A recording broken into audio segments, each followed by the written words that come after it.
திருநெல்வேலியில கவின் அப்படிங்கிற ஒரு பையனை சுஜித் அப்படின்ற ஒரு மிருகம், அந்த ஜாதி வெறி பிடிச்ச மிருகம் இருக்கல்ல, மிருகம்னு கூட சொல்லக்கூடாது. அது கூட அவன் தகுதி இல்லாதவன். அவன் என்ன பண்றான்னா, வெட்டி கொல்றான். ஏன் அப்படின்னா, அவனோட சிஸ்டர் அவங்க லவ் பண்ணான் கவின் அப்படின்ற ஒரு காரணத்துக்காகவும். அது மட்டும் இல்லாம அவன் வந்து வேறு சமுதாயத்தை சேர்ந்தவன். நாங்க வந்து மேல் சமுதாயம். நீங்க எப்படி வந்து எங்கள லவ் பண்ணலாம் அப்படின்னு சொல்லி மிரட்டி இருக்கான். மிரட்டுனது அவன் கேட்கல. சோ அதனால வந்து பார்த்தீங்கன்னா கவினை வெட்டி கொன்னுட்டான். இது வந்து ஒரு பக்கம் பேசிட்டு இருந்தாலுமே, இன்னொரு புறம் என்ன பேசுறாங்க அப்படின்னா, காக்கா வந்து குயில் மேல் ஆசைப்படலாம், மயில் மேல் ஆசைப்படக்கூடாது. அப்படி ஆசைப்பட்டா வெட்டி கொல்லுவோம் அப்படின்னு சொல்லி ஒரு குரூப் கிளம்பியிருக்காங்க. அதாவது மேல் ஜாதிக்குன்னு சொல்லி அவங்களே பெரும் பித்திக்கிறாங்கல்ல அவங்க.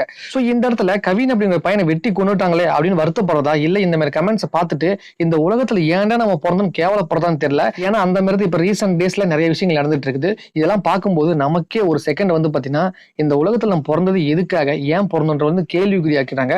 அது மட்டும் இல்லாம இந்த ஜாதி வெறி பிடிச்சவங்க இருக்காங்கல்ல, அவங்க நம்ம என்ன பண்ணாலும் அழிக்கவே முடியாதுன்னு நினைக்கிறேன். ஏன்னா வெட்ட வெட்ட திரும்ப வளர்ந்துட்டே தான் இருக்கிறாங்க. ஆனா இன்னுமே வந்து பாத்தீங்கன்னா ஜாதி தான் முக்கியம், அந்த தான் முக்கியம்னு சொல்லி இன்னுமே தூக்கி சுத்துறவங்க இந்த உலகத்துல மட்டும் இல்ல, குறிப்பா தமிழ்நாட்டுல நிறைய பேர் இருக்காங்க.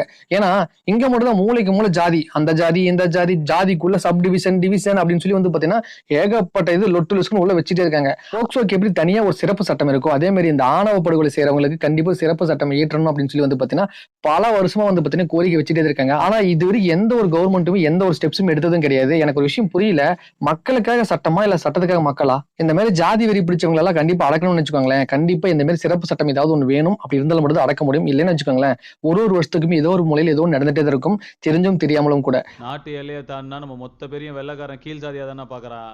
இதுல நீ வேற அந்த சாதி இந்த சாதின்னு சாதி மயிரை புடிச்சிட்டு தொங்கு.